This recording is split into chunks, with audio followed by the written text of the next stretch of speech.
a little bit about why you were in China, what brought you there, how long you were there, that type of thing. So basically, I was living in China for 3 years, and basically I was there just because my wife is there and my son is 1 year old. So I basically stayed there for them, and I liked it there, so I'm just basically staying there, and it's been very nice.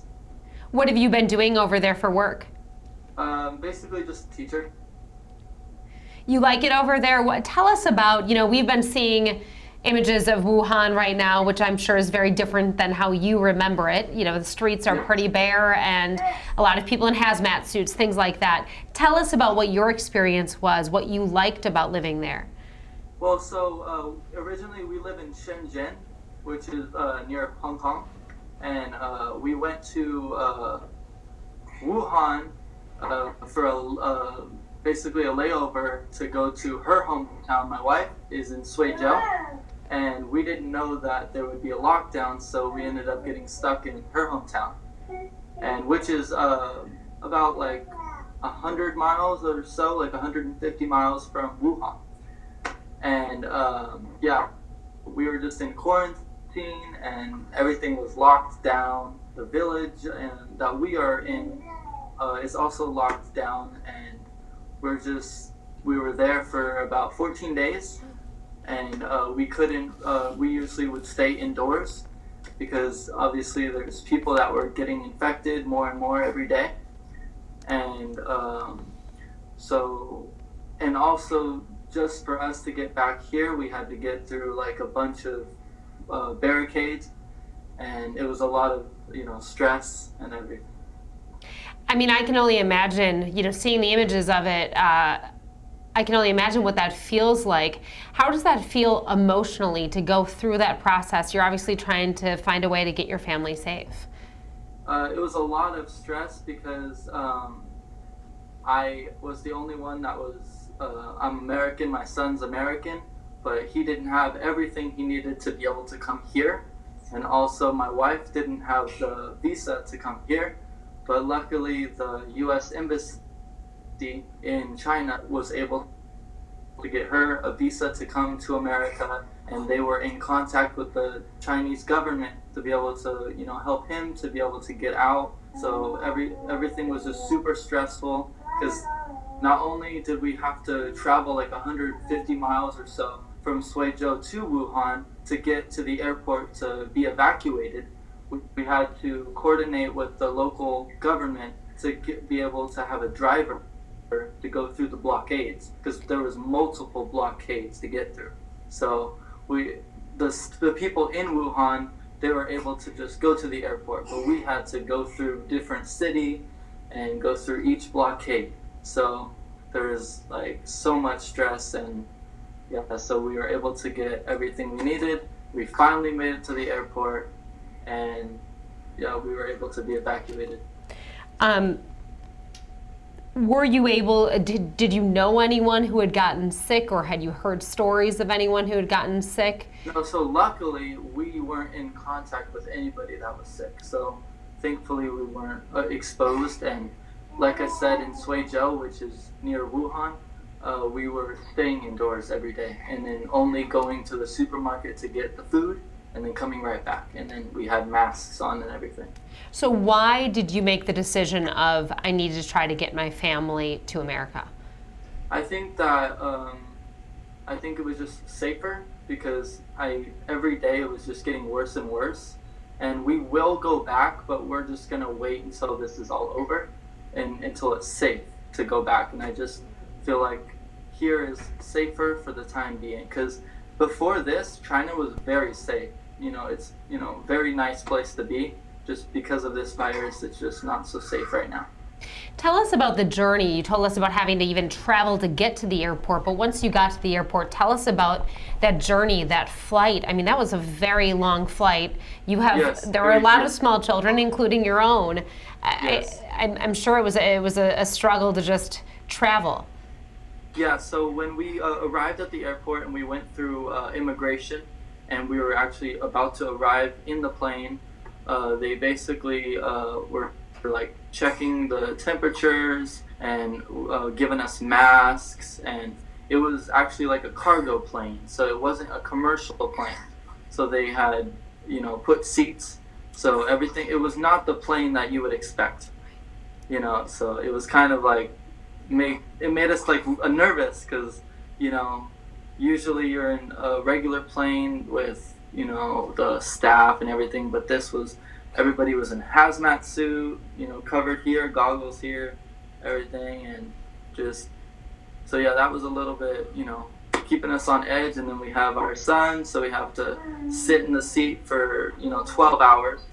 But not only that, is we arrived in California, the military base there, and we're supposed to go to California, but unfortunately we had to go to Texas, and then some people got off there, and then we had to go to Omaha, Nebraska. So it was a long journey, and we had to stop at each location and wait for a while. They gave us food, and then now we're here in the camp that we're at, Ashland, Camp Ashland. You've been there a couple days now. What is quarantine like? So each day, they between 9 a.m. and 12, we go and they check our temperature and make sure everybody doesn't have a symptom. And usually we just stay in our living space, and we can like walk outside. And we also have like meetings every day to make sure everybody knows what's going on, and to tell us that everybody has no symptoms.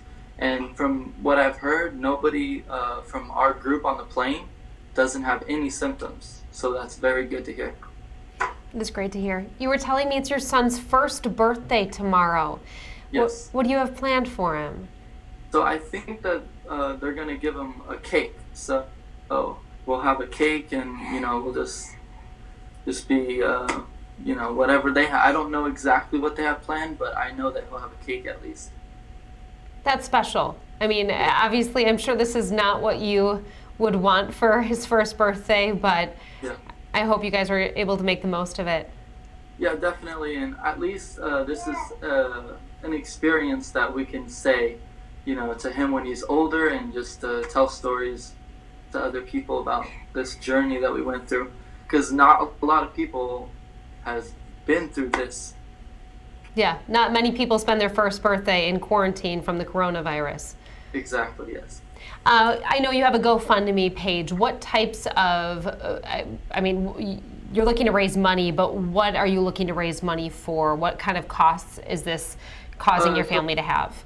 So basically, the flights that we got from Wuhan to here, the charter flight, it's pretty expensive. Like, it's $1,000 per person. So we have to pay for that, and then just this was unexpected. So we were unable to get any money out of the bank because all of the ATMs were closed because of the lockdown. So we have basically no money available to us. So that's just to have us be on our feet to be able to pay for the plane tickets that got us here, and pay for food, diapers, and things like that. So you haven't yet paid for the flights. That's something they'll let you do later? Yeah, so they're gonna have us pay for that in later. Okay. Diapers, things like that. I don't know if your wife is breastfeeding. I mean, do you have all the accommodations you need there for a little one? Yeah, so here they've been providing everything. They have they've been giving us diapers. They gave wipes. They've given us food. They've been very nice. That's great to hear. So yeah, you have no complaints. It's just a matter of this is a sudden cost that no family really prepares for. So yeah, exactly. We didn't expect this to happen. Like, it just was out of nowhere. Like, we knew that there was like this virus going on, but we didn't know it would go up so quickly and escalate to the point where we were literally in lockdown and we couldn't go anywhere. And it was just like the grace of God for us to be here, because literally every obstacle that we had was put in front of us. I understand after this, once the quarantine is done, you want to get back to California, right? Yes, we're gonna be in California to be with my family until this is all over, and we're able to go back to China when it's safe. Sure. Um, is there any way we can see Neil again? I understand. I have young kids. I know they don't always Yeah, of play ball. course. So. Right here. Hi. Hi. Say hi. Hi, sweetie. Happy early birthday. Thank you. They have this. They've given us we have this play pin for him, so they gave us that, and then we have like a microwave, fridge, and yeah, pretty much everything that we need. Blankets. We have a coffee pot that we make to do the water for him to have his formula, and we actually have 2 rooms. So you can see here we have like the bathroom and shower, and then we have the second room. So they've been very generous to us. Been very nice, and yeah. So I even though we're here for 14 days, it's not so bad. Sure. This is his first time in America, and the first time to meet my family. Oh, that's wonderful. So there is a light at the end of the tunnel that after this you'll get to meet the family. Yes, of course. Yes, definitely.